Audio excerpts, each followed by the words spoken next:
喂，歡迎來到少主離的魔玩頻道。今天我們來玩WarToys的這款可動人偶街霸6造型的龍。哇，說起來街霸這個也算是譽為奠定了如今格鬥遊戲基底的一款作品了。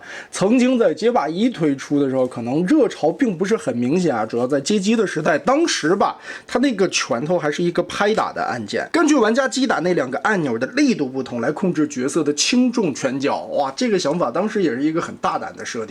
但是能讓這個系列火爆到全球現象級格鬥遊戲的，還是當屬於街霸2。哇，曾經的經典，如今到了街霸第6代的時候，龍已經老去了，臉上的絡腮鬍子，哇，面目上邊皺紋，這都彰顯出來了。街霸這個系列的現象級到底有多恐怖？阿都根和豪友根這2個或許是貫穿了我們所有的童年，以至於到了現在，這些空耳都是朗朗上口，甚至在當時那個年代，也是被業界各種拿來當做拙劣的模仿吧。這裡邊就不得不提到拳皇了呀。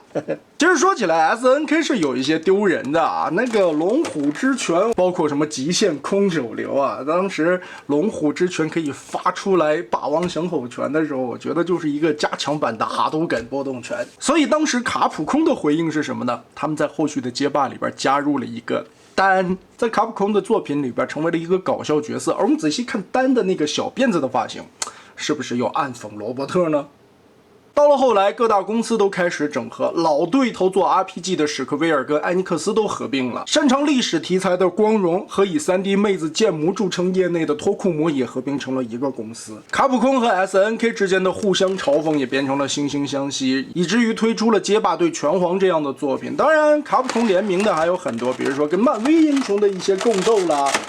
這些也都是後來時代的產物啊。到了如今的新時代，其實格鬥遊戲已經開始逐漸的走向落寞了，也是得益於不愧為動作遊戲鼻祖的卡普空啊，再次把街霸端了出來。可以說，卡普空用街霸5、6兩部作品讓格鬥遊戲再次偉大。反觀隔壁的 SNK 呢？拳皇自賣給韓國人以後就沒有一部像樣的。我們先來看一下吸塑裡邊的配置內容：2堆替換手型，2個替換的面雕。整個的塑體外加4個特效的零件，第2層是透明支架和波動拳的特效鍵，另外還有一個兜裡邊裝的是布質披風哦，手感摸起來不錯的。哎，這個環也有做出來，雖然是一個注塑的塑料環啊，但是哇，這上邊的紋路刻畫，還有一些細節的塗裝，對於遊戲造型的還原度也是相當到位的。邊緣這裡邊還有鐵絲，可以隨便的擺造型。來看玩具的本體，哇，這麼多年過去了，龍也變成了這種微分碎蓋的大叔，連鬢的大絡腮鬍子，這濃重的眉毛，身上的肌肉可是越來越厚重了。哇，看看這個後背，天哪，這一拳下去真的會死。腦袋後面的飄帶用了非常柔軟的軟膠材質，脖子這裡的關節設計很有意思啊，它根部這裡就已經是可以活動的了，然後在脖頸的根部這裡又是一個球形關節來回的活動，後腦勺這裡又多做了一段關節，所以呢，它抬頭的時候這個後腦勺造型是不干涉的，法令紋也是彰顯着龍的蒼老。肩膀上面的細節，哇，肌肉這種油亮的感覺，很像那種健美的抹上橄欖油以後秀肌肉的狀態啊。身上的這些線條紋理，哇，造腹肌。肩膀的關節，這樣就已經可以舉得很高了。然後裡邊又加了一個球形，可以當蝴蝶肩使用，擺出來更誇張的姿勢。小臂的肌肉線條紋理刻畫也是不錯的。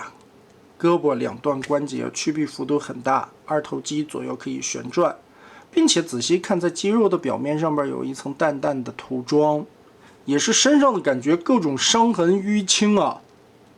哇，這邊的淤青會更明顯。拳頭是軟膠材質的球形關節，胸口下方這裡有一個大範圍活動的球形，然後腰部這裡又有一層，所以這個胸口彎腰幅度也是非常大的。這個黑帶結左右也是可以旋轉調整，就不影響胯部的活動了。這個活動的範圍也是可以的。